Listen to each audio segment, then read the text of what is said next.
Hello everybody, and welcome to my lesson on compound complex sentences. So to begin, I'm going to do a quick refresher on what a compound complex sentence is. A compound complex sentence is defined as a sentence having two or more independent clauses and one or more dependent clauses. Now let's break this definition down a little more. Independent clauses are groups of words that usually consist of a verb, a word that can describe an action or occurrence, a subject, the person or thing being discussed, and forms a complete thought. Meaning independent clauses can make an entire sentence by itself or be independent. An example of an independent clause is the dog slept. So now that we know what an independent clause is, we can probably make an educated guess about what a dependent clause is. In this sentence, what do you think is the independent clause? The dependent? If you said the dog slept was the independent clause, and because he played really hard as the dependent clause, you would be correct. As we discussed before, a dependent clause is a word that cannot stand alone in a sentence. A good way to tell if it is a dependent clause is to look for certain dependent word markers. Some of these word markers include because, since, although, until, before, after, if, even though, when, and much more. Another good way to indicate the difference between clauses is by a comma. These are often used to split up dependent and independent clauses. Now that we know a little more about independent and dependent clauses, let's practice a bit. I'm going to write down a few simple sentences, and I want you to try to decipher what is the independent clause and what is the dependent clause in them.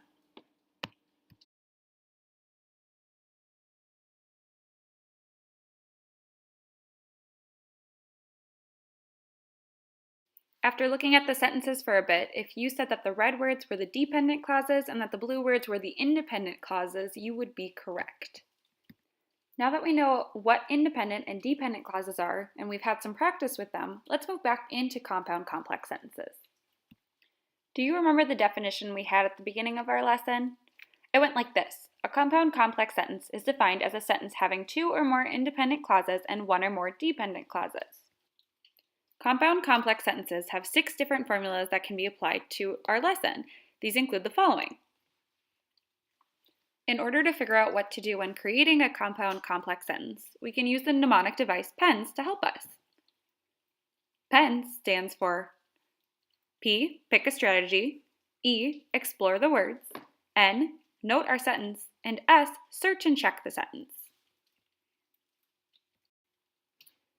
After getting to S, we're going to start using the mnemonic device MARK to M, mark out imposters, A, ask where the verb is, R, root out the subject, and K, key into basics. So we refreshed on what independent and dependent clauses are. We looked at compound complex sentences, and now I'm going to show you a short video about me doing a compound complex sentence using the PENS strategy. All right, so to begin, we're going to start with our strategy again, which is PENS here. And then I put mark in parentheses because that's where our S is, which is search. All right, so P, as we remember, was pick a strategy. So as mentioned before, we have those 6 different strategies, and we have to pick one of them. So I'm going to pick D, I, C, I. Oh, we don't want to forget our commas here. All right, so we have dependent, comma, independent, comma, coordinated conjunction, and then another independent clause. I think I'm going to pick this one because I like to begin my sentences with a dependent clause. All right, so now that we have our formula, we can move on to E. And then if we remember, E stands for explore the words. So what words should we use? We have to do subjects, if we remember from the beginning, and verbs. So what are some subjects we could use? Well, I'm going to use my name, Emma. And then I'll use some others such as pronouns like she and I. And then I'll use my dog's name, Fergus. All right, there's some subjects. All right, and what are some verbs we could use? How about, well, I love to read. like taking naps, so we'll say sleep. And then how about eat? Because I'm kind of hungry right now. All right, so now we explored some words. We're gonna move on to N. And if we remember, N stands for note our sentence or create the sentence. All right.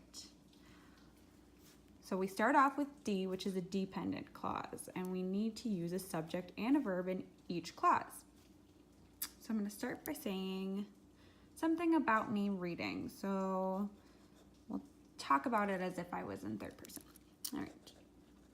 When Emma reads a novel, because I'm reading a novel right now, and we have to use a comma, remember, because this is our dependent clause here. And now we have to move on to our independent clause. She, there's my subject, pays close attention to detail, because I like to know what's happening. All right, so there's my second part to my sentence. And then we got to do our third part, which is another independent. So I pay close attention to a novel because I don't want to miss a single thing. All right, so I have my first dependent, my next independent, and then my third independent part of my compound complex sentence. So I have one dependent clause, two independent clauses. Perfect. All right, now that we're done with N, we made our sentence, we're gonna move on to S. So S stands for search and check our work. So the best way to search and check our work would be using MARK. MARK stands for, again, mark out imposters, ask what is the verb, root out the subject, and then key back into our basics that we remember, okay? So such as capitalization and commas and end of our sentence pronunciation. All right. So then to start off, we need to use our M, which is mark out imposters. So imposters in a sentence are words that cannot actually stand for the verb, such as infinitive or prepositional phrases. These usually begin with to and then the verb. So let's see, do we have any to's in our sentence? Oh, here's to, and what's the next one? Detail. All right, so this cannot be our verb in that phrase. Anything else? No, I don't see any. All right, so we marked out our imposters. Now let's move on to the next one. So A asks what the verb is in each phrase. All right, so when Emma reads a novel, so the verb would be reads, something I'm doing. She pays, so I pay, so that's another thing I do. No, miss, I don't want to miss something is another verb. Perfect, so we have verb in each of our clauses here. Awesome. Now we're going to go on to R, which is root out the subject. So is there a subject in each of our clauses? Emma's a subject in the first one. She is a subject in the second one. Oh, I don't want to have one in the third one. So won't miss a single thing. Oh, I should add one right here. So she won't miss a single thing. Perfect. So now I have 3 subjects in all of my clauses. All right, so let's rewrite our sentence one more time. When Emma reads a novel, she pays close attention to detail. So she won't miss a single single thing. All right, so last on our list is K in Mark. And K stands for key into basic. So we need to make sure we have everything capitalized, we have all of our commas in the right place, we have everything at the end of our sentence, everything's good. All right, so first off, when is capitalized, that's good. Emma as the subject is capitalized. And let's see, this is our first dependent clause, and then what happens next is our independent clause. And where does that end? Oh, right here. So we're missing a comma here because this is our conjunction. We need a comma before that. Perfect. And then what else are we missing here?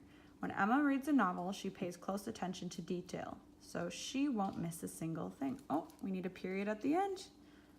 Perfect. So we have one verb and subject in each of our clauses here. We have all of the correct pronunciation. Everything looks good. Way to go.